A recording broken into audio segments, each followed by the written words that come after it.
At age 7 when he started, he was over at the Altoona Junior Wrestling Program and wouldn't even get on the mat, and he would cry, and my uncle was there, prodding him on, and he finally decided to get on the mat, and he made it through the first practice. I think early on, I think just like anything, it's hard to achieve success right off the bat. It took a couple years, but I think after rolling out all the other sports, because being a little smaller, he tried football but was too small, and he tried basketball and he was too short, and trying track and field but he was too slow. I even had him throw the shot put, but he couldn't throw that very far.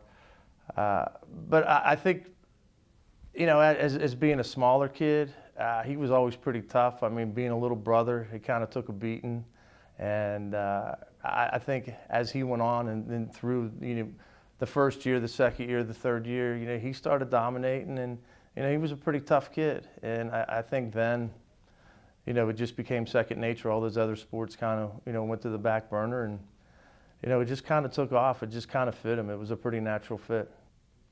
I think it all started at Roosevelt. He didn't lose a match at Roosevelt under the direction of Ralph Bennett. Then he went to Altoona High, and there with winning 2 district titles and 2 regional titles and placing twice with Marty Rusnak. I think when you're from Altoona, I think you have that special pride, and he knows that he bleeds maroon, and I think when he comes back and he sees his name up on the wall in the wrestling room, obviously that's a goal for anybody that wrestled at Altoona, is to get your name up on the wall. And yeah, I think that was always special for him. I've seen some of the best sports moments by watching my brother. Obviously, he's made me extremely proud.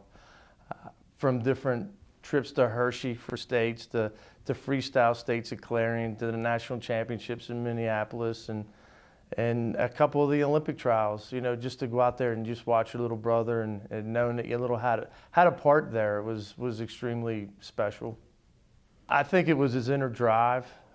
I remember the days where, we would go work out, and, we would have different things to do, but, he would always have his own little special workout that he would come home and do, and he would play Rocky music upstairs, and, he would be on his pull-up bar, and, he'd be doing push-ups and sit-ups. It takes somebody special to go, once you're done with practice, to continue to go ahead and make yourself better. When you're alone, I think that says volumes for him.